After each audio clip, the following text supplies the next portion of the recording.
北京时间3月31号晚间，国家网信办宣布对美光公司在华销售的产品实施网络安全审查。美光究竟是一家什么样的公司？严查美光到底意味着什么？来看看报道。据资料显示，美光是美国存储芯片巨头，创立于1978年，总部位于美国爱达荷州博伊西。其内存、闪存等产品在手机、电脑、服务器等领域广泛使用。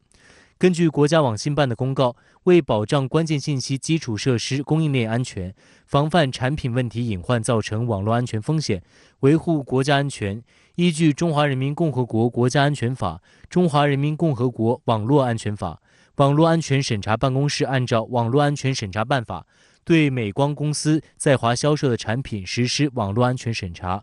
观察指出，这显示美光公司在上述领域存在重大嫌疑。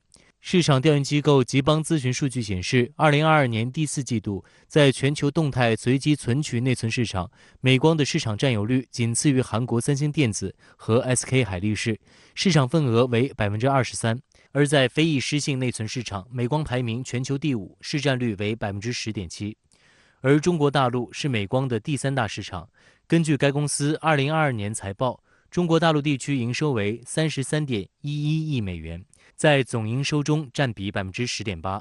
值得注意的是，虽然美光在中国拥有庞大的市场，享受了中国发展红利，但众多美国半导体厂商中，美光一直扮演着政治投机者的角色，尤其是在对华问题上更是劣迹斑斑。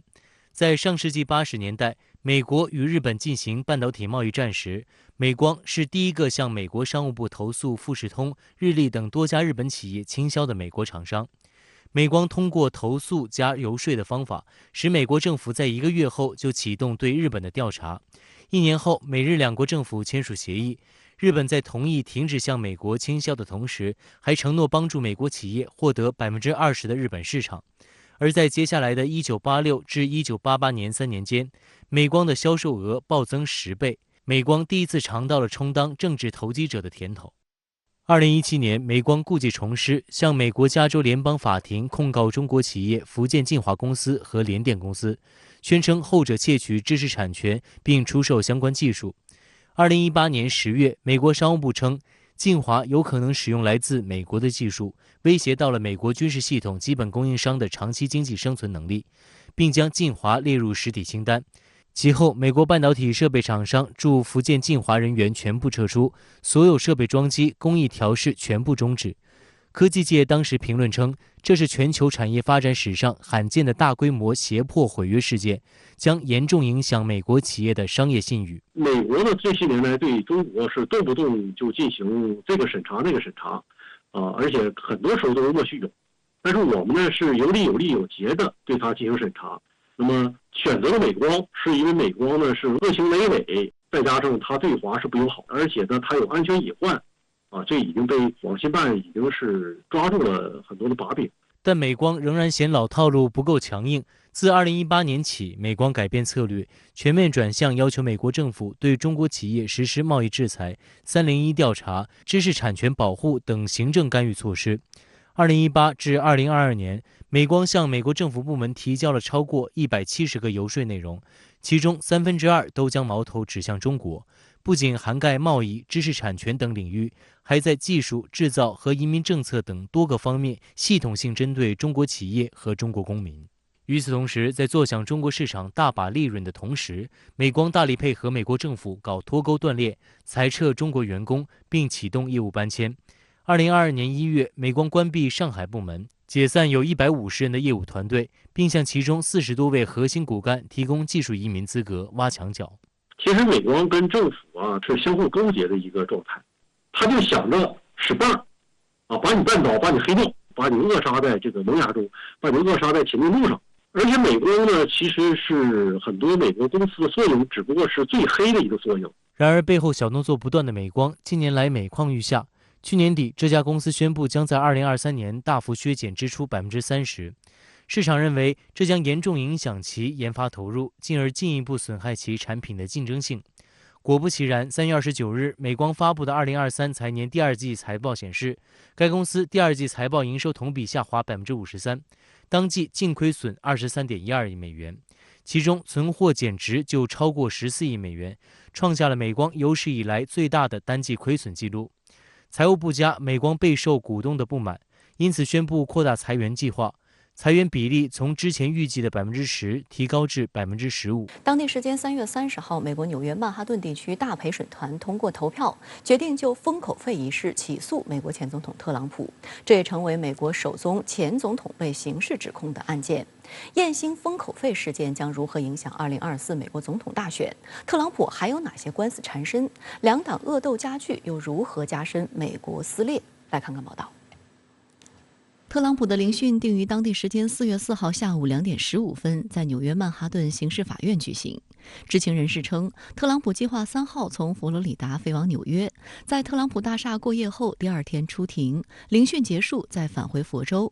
特朗普的律师透露，特朗普将在提审开始前提出自首。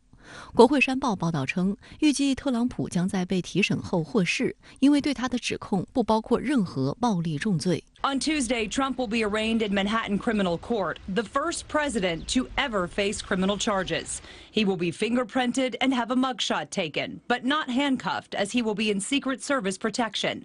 Some say Trump could use his booking photo as a political tool. 在曼哈顿下城刑事法院街对面的一个公园里，反特朗普者集会示威，打出特朗普一直在撒谎的大横幅。考虑到安全问题，纽约市计划在特朗普被提审期间关闭曼哈顿下城的主要街道，包括中央街、巴士特街，预计将禁止通行，附近地区还有可能禁止停车。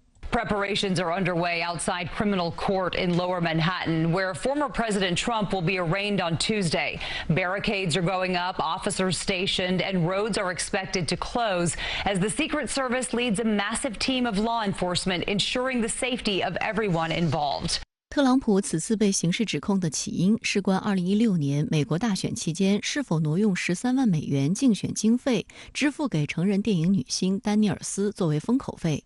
特朗普当时的私人律师迈克尔·科恩在2018年爆料称，在特朗普的指示下，他向丹尼尔斯支付了13万美元，让他对于特朗普一夜情保持沉默。联邦检察官指控称，虽然支付封口费本身并不违法，但用法律顾问聘用费名目支付这笔钱违反了联邦竞选资金法。丹尼尔斯日前接受媒体采访时表示，检方的决定证明特朗普不是刀枪不入，但他也坦诚曾收到不少死亡威胁。 The first time it was like gold digger, slut, whore, liar, whatever. And this time it's like, I'm gonna murder you. 舆论的发酵也将召集大陪审团的曼哈顿地方检察官布拉格推上了风口浪尖，使他成为许多特朗普支持者的眼中钉。特朗普本人也在社交媒体点名痛骂布拉格。现年49岁的民主党人布拉格是首位非裔曼哈顿地区检察官，毕业于哈佛大学法学院，曾任联邦检察官和纽约州前首席副检察长，以脾气温和、不爱出风头著称。他在竞选曼哈顿地区检察官期间，声称自己参与起诉特朗普或其政府100多次，并带领团队起诉特朗普基金会，导致该基金会解散。美国众议院议长共和党人麦卡锡指责布拉格试图干涉总统选举，对美国造成了不可挽回的损害。众议院将追究布拉格和他史无前例滥用权力的责任。 This is a case that would not have been brought against another individual in this country if his name wasn't Donald Trump. Now he turns around purely for political purposes and indicts a former president on misdemeanor offenses that they're straining to try to convert into felonies. That is when you know that the law has been weaponized for political purposes. 知情人士称，除此案外，特朗普还面临多项伪造商业记录的指控，其中包括至少1项重罪。若相关罪名成立，特朗普将面临最高4年刑期。美媒指出，相关案件打破了美国刑不上总统的潜规则，特别是这次起诉是由地方检察官而非司法部提出，为全美各地的检察官自行追究前总统责任打开了大门。这次诉讼是在纽约州发起的，那么纽约州也是民主党方面一个关键的一个政治大本营，是它的基本盘所在。那么对于共和党，尤其是对于特朗普和他的竞选团队和他的这个基本盘来讲的话，他们就可以把这件事情围绕这件事情进行一个宣传和动员，把它包装成一种民主党方面对于共和党的一种政治迫害。早在上月18号，特朗普就已经率先剧透了自己将被捕的消息，同时还煽动支持者出来抗议，令外界忧虑国会山暴乱重演。4天后，特朗普再次发文暗示，如果自己被纽约检方起诉，美国将会发生新的暴力事件，后果可能是死亡和毁灭。分析指，特朗普一直在渲染自己被迫害的状态，是想谋求更多的政治利益，先发制人地激起其支持者的愤怒。美国消费者新闻与商业频道网站3月30号评论说，此次对特朗普历史性的起诉可能将对2024年总统选举乃至国会选举都产生广泛影响，也会给两党斗争添加了新料。而美国现总统拜登日前被问到相关问题时，直接来了个拒绝4连。Are you worried this will further divide our country, the indictment? I have no comment on that. Mr. President. Possible protests in the wake of the indictment? No, I'm not going to talk about Trump's indictment. What's the indictment? What is the rule of law in our country? I have no comment at all on Trump. Talking against Trump are politically motivated. I have no comment on Trump. 有分析称，对于拜登和民主党而言，现在不回应才是最好的回应。封口费这个事情对他的2024年的选情显然是一把双刃剑。最近一段时间，这个特朗普本人和他的这个团队的表现来讲，显然他们是想要围绕这个诉讼的这样一个文章，把它最大化。这是一个很重要的一个政治动员和提振自己在党内支持率的一个重要的机会。这个起诉的事件本身，它就是美国这个政治极化和党派斗争进一步深化，甚至说极端化的一个表现。